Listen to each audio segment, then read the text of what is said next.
McGillicuddy and Murder's Pawn Shop, Season 5, Episode 15, Out of the Cocoon. October 31st, 1921, continued. Dear Diary, by now you have no doubt begun to notice the date, October 31st, Halloween. Remember I had a prickly, ickly feeling that something was going to happen on Halloween? That it would be wild and profound and just right for this story to end on All Hallows Eve, creep for creep. Well, it is Halloween. It was Halloween, as all these things began. While Wrath, Noble, Octavia, Scotland and I were all on the houseboat, there had been a knock on the door that sent us all into confused shivers, and when I looked, Mara was standing outside. She had found us.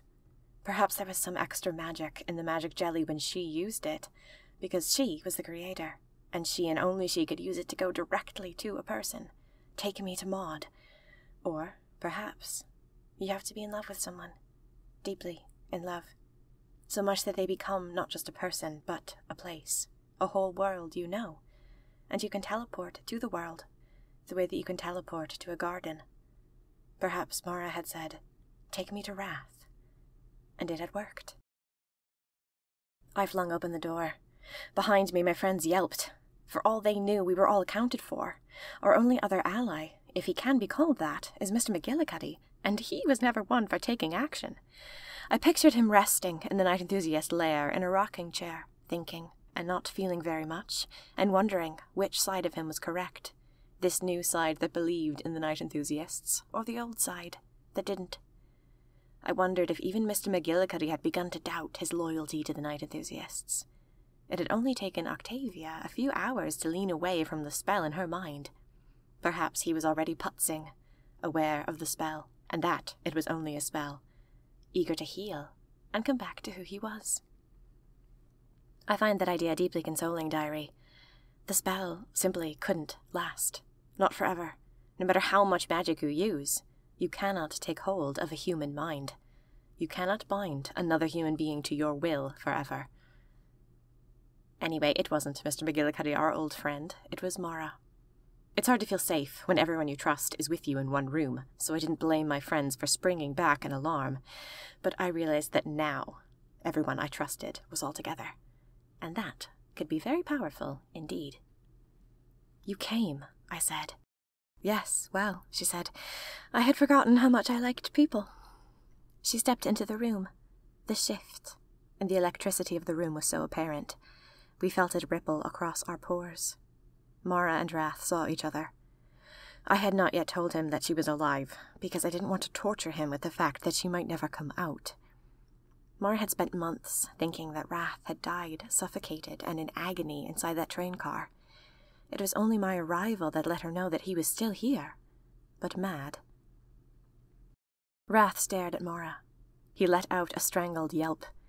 Mara stared at Wrath, who was of course by this time half whiskelet. He looked creepy, and rather diseased.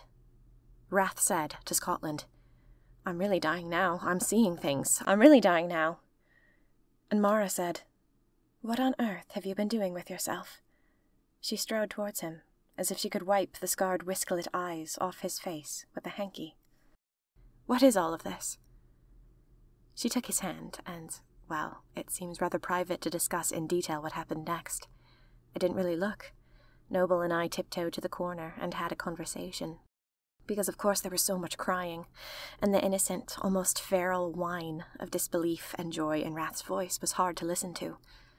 He had been through so much hell, and here was a profoundly good thing in his life come back to him. Mara held him like she was never going to let go, and I thought, in that moment, how much better it is to at least be alive. Death is a shutting of the story, and while this was not the story Wrath and Mara wanted, I think there was something healing in the fact that it was not over. Noble and I murmured, to give them as much privacy as we could. "We have everything we need," he said, with a quiet smile. "We're ready to begin the plan." "Yes," I said, "and if Mara goes and fetches the last bit of magic, we can all split up at once. Create the solution faster." "That's true," Noble said. He glanced over. if we can ever pry them apart. We have a little more time, I said. Stop being optimistic, Noble said. You don't have any extra time, and neither does Wrath. Maud, he said. He stepped closer suddenly, and reached for my hand. If I lose you. Don't, I said. And I was still infinitely comforted to look inside my mind and see that I still remembered the moment I first saw him in McGillicuddy and Murder's pawn shop. Let's not talk that way, not until it's too late. We'll be together until the end. I'll let you know if everything starts slipping and you need to say goodbye. Over on the houseboat bed, Mar was humming a song to Wrath. It sounded a lot like the one I'd heard in the Night Enthusiast Cave, the song that had been used as a distraction to lure him away from the train cars. Noble ignored my comment about saying goodbye. How are we going to find the magic unusual who has the power to multiply the impact of a spell? Octavia said we would need that power in order to do this. And she's absolutely right, I said. What we're concocting will work, I really believe that. But it has to be powerful. Ludicrously powerful. If we get that magic mixed in with the rest, it will make the impact of the existing spell 100 times more powerful. There has to be enough impact. But Octavia doesn't know where he is, Noble said. She said only Matthew John, who is currently a Night Enthusiast, would know where that magic unusual is. We have to ask Matthew John, I said. I was getting to that before we were interrupted by Mara's knock on the door. Matthew John is a threat while he's one of them. You can't risk getting detained again. None of us can. And putting his soul in a bottle and finding him and waiting the realistic 3 hours for his equilibrium to return is equally ridiculous. Octavia was a grenade when we put her soul back. It's very distressing for anyone, and he wouldn't behave any more rationally or loyally than she did. I'm not proposing that I speak to Matthew John, or try to stick his ghost back in, I said. No, Noble said. No, I said. I'm proposing to go speak with Matthew John's ghost. Noble blinked at me. We still don't know what those things are. Yes, we do, I said. We know exactly what they are and why they don't really work. And that ghost in there that looks like Matthew John really is a piece of Matthew John. He will also know where to find this magic unusual. I believed in the ghost's diary, finally, entirely. I will explain in just a moment why they gave me that creepy, wrong, dangerous feeling, in spite of them really being pieces of my friends. Any of us could go talk to Matthew John's ghost, Noble said. I suppose you want to be the one who does it. How did you guess? Because you like trouble. Ha. We checked over our shoulders, and it seemed Wrath and Mara were returning to the issues at hand. Wrath was telling her all about our plan, what we were trying to do, and how it would hopefully stop him from becoming a Whiskelet. Ever. You are not going to die, Mara said. Not now. Tell me what I can do. Show me what to get. I will be back here faster than any of you. We conferred. We chose a unique magic unusual power to pursue. During all of this, the crying and the planning and the surprises, Octavia had been busily making potions. She now handed small glass bottles to each of us, with about a 1/4 cup of potion inside. This will only work for another 2 hours, she said, so make sure you get the unique magic unusual powers transferred into these as quickly as you can. Best of luck. Wrath was not coming with us. As we anticipated, he would soon lose both his eyes. I think it took a lot of courage for him to remain here, knowing nothing, feeling the change come over him, hoping that we would be fast enough. I'll have tea and crumpets ready when you all come back, he said. Be good, children. Before I left, I went and gave him a hug around the neck, and then I thought perhaps I shouldn't have, because it probably made him feel like we were never going to see each other again. I stepped outside. And then I thought of something. Suddenly. What Ariana had said. Mara, I said. What was John's magic unusual power? John? She said. She stared at me. John, Ira's father? Octavia piped up. Ira, if you remember at all, diary, was the girl who could write messages that not everyone could see. Did you think anything of that at the time? We'd enlisted her help when fleeing the secret basement to get to the haunted house. Is it the same John? I asked. He was Ira's father. We conferred. John, the man who died and smashed my teacup, had been Ira's father. But what was his power? I whispered. The same as Ira's, Mara said. He could write messages that not everyone could see. Mara, I said, why was John killed? She looked at me. Maud, if I knew why they had killed John and put Wrath in that train car and hunted me, I would have done something more about it. I had no idea. I know it's all connected. John did something that night. Something the night enthusiasts hated. He betrayed them. They thought he'd given Wrath information, but John hadn't. John took some secret to his grave. They thought Wrath knew the secret. They thought I knew. They tried to torture him. They tried to torture and then make an example out of him to get him to tell them. They wanted whatever this was very badly. But for all I know, John died with the knowledge. I nodded. Thank you. It was time for us to go. We had to go. And yet I couldn't help wishing I knew. What kind of secret had John known? What had the night enthusiasts imprisoned Wrath for? In an attempt to get. I split up from the others, using magic jelly to get to the haunted house as quickly as I could. I buzzed with energy. I felt frantic. It occurred to me, as I teleported into the ghost room of the haunted house, that this was the last time, in this adventure, that I would ever be alone. It was a strange thought, and it came over me like a prickling of premonition on my skin. We would solve the rest of this problem together. But for now, it was just me. If something went wrong, no one was here to see it.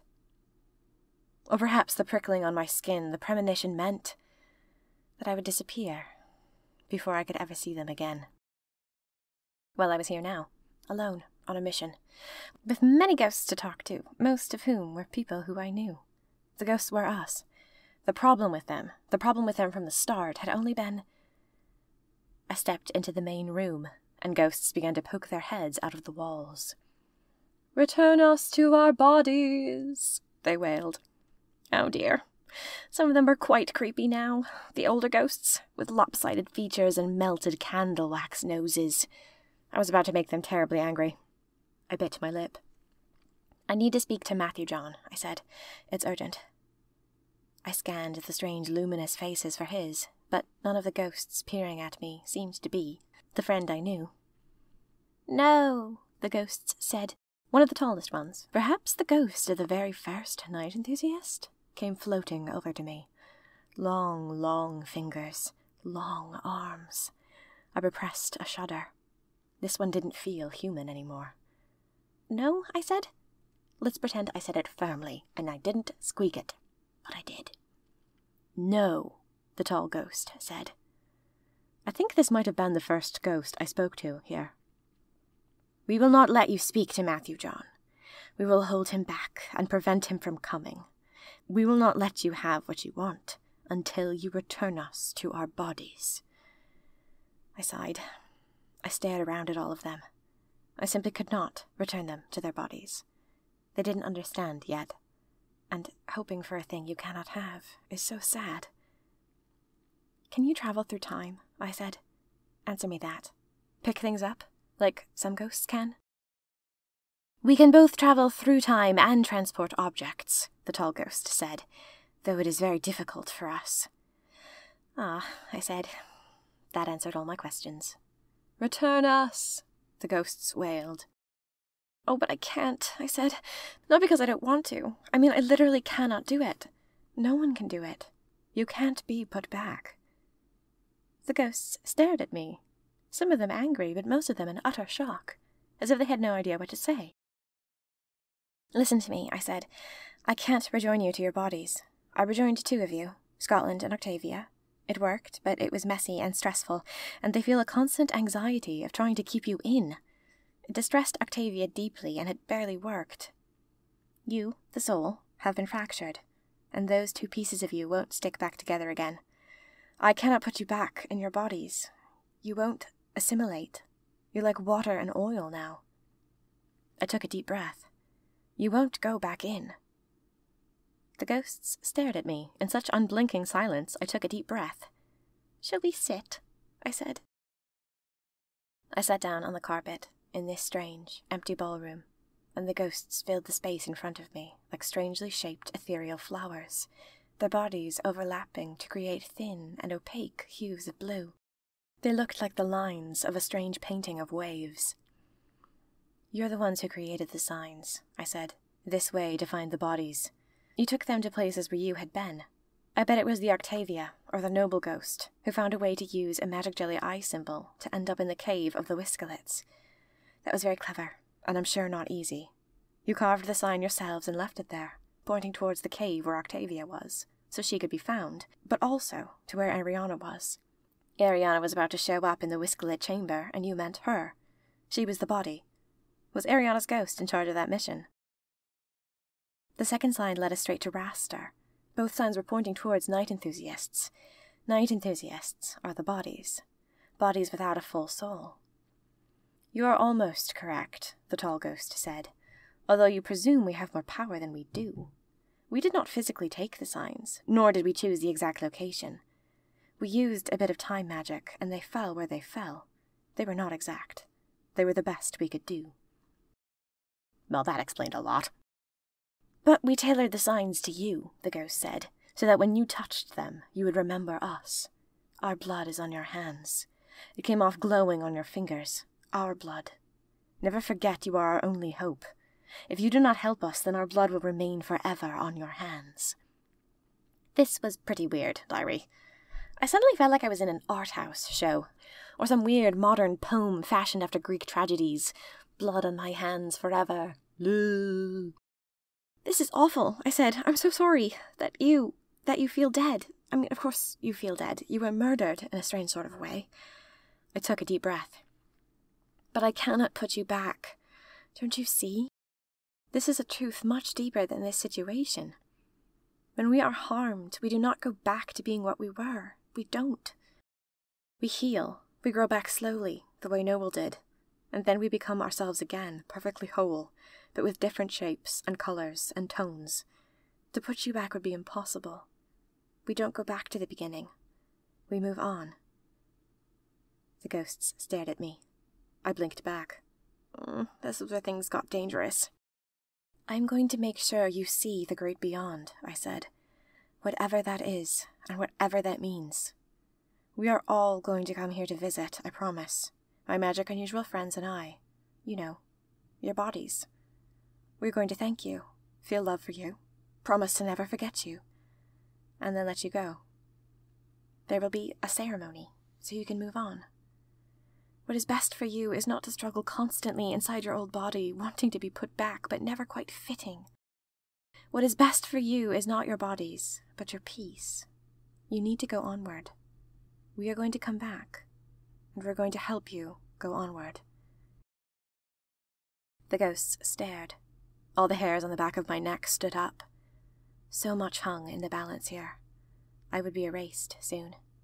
No more Melinda Maudie Merkel, no more memories, and therefore no context to guide me through what was happening. If I didn't act soon, I would not be able to get the spell for wrath. If the ghosts didn't let me talk to Matthew John, I would never get the spell for wrath. This couldn't take long. We simply didn't have the time. And yet I had no idea whether or not the ghosts would accept it. The tall ghost glimmered, seemingly growing even taller. "We do not accept your story. We do not accept that we cannot have our bodies. If you do not put us back, we will lock you in the cellar, in the darkest, coldest corner of this house, and we will never let you out."